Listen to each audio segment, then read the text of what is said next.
Et bonjour, j'ai découvert un récit formidable de l'histoire de la Jamaïque.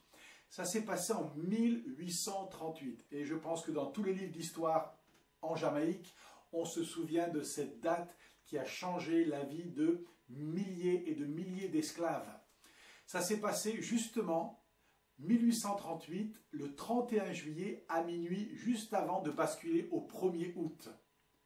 C'est à partir de ce moment-là que tous les esclaves de Jamaïque ont trouvé la liberté. Plus aucun esclave n'avait besoin de rester esclave. C'est formidable ça. Et le jour de cette grande délivrance, il y a eu une cérémonie très solennelle qui s'est organisée sur la plage de Jamaïque. Et tous les esclaves, le 31 juillet, ils étaient toujours esclaves.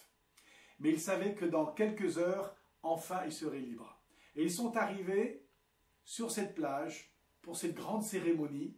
Et ils sont venus avec tous les outils qui leur ont rappelé en fait leur vie de misère, d'esclaves. Ils ont ramené des cadenas, des chaînes, même des fouets.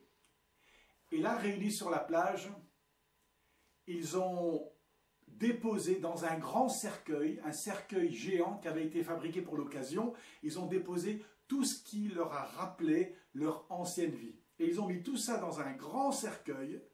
Et ensuite, ils ont creusé un grand trou sur la plage et ils ont déposé cet immense cercueil recouvert de choses horribles dans le sable. Et ils ont recouvert de sable ce cercueil. Et à ce moment-là, il était minuit et tous les esclaves de Jamaïque étaient libérés. Formidable. Et à ce moment-là, ils se sont réunis autour de ce cercueil qui a été enterré, et voici ce qu'ils ont dit, plutôt qu'ils ont chanté ensemble, et je l'ai traduit de l'anglais, et voici ce que ça donne, c'est magnifique. Ils ont chanté « Louange à Dieu, d'où coulent toutes les bénédictions, louez-le toutes les créatures ici-bas et vous tous au ciel. Louange au Père, au Fils et au Saint-Esprit. » Ça devait être une cérémonie extraordinaire. Ça m'a fait penser à une autre date. L'an 33, au mont Golgotha, quand Jésus, le Fils de Dieu, s'est écrié « Tout est accompli ». Son sang a été versé et à ce moment-là, toutes celles qui sont esclaves aujourd'hui et depuis 2000 ans peuvent être libérées. Ça veut dire que tu n'as plus besoin, j'ai plus besoin, de vivre avec des chaînes, avec des fouets, avec des cadenas. J'ai plus besoin d'être esclave parce que Jésus, sur la croix, a signé par son sang la fin de l'esclavage. Tu n'as plus besoin d'être esclave.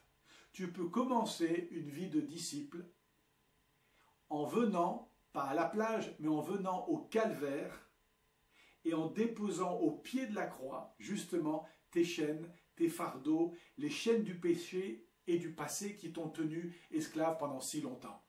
Quelqu'un a dit un jour ceci, j'ai trouvé cette citation l'autre jour, formidable. Je ne sais pas qui l'a dit, mais c'est bien dit.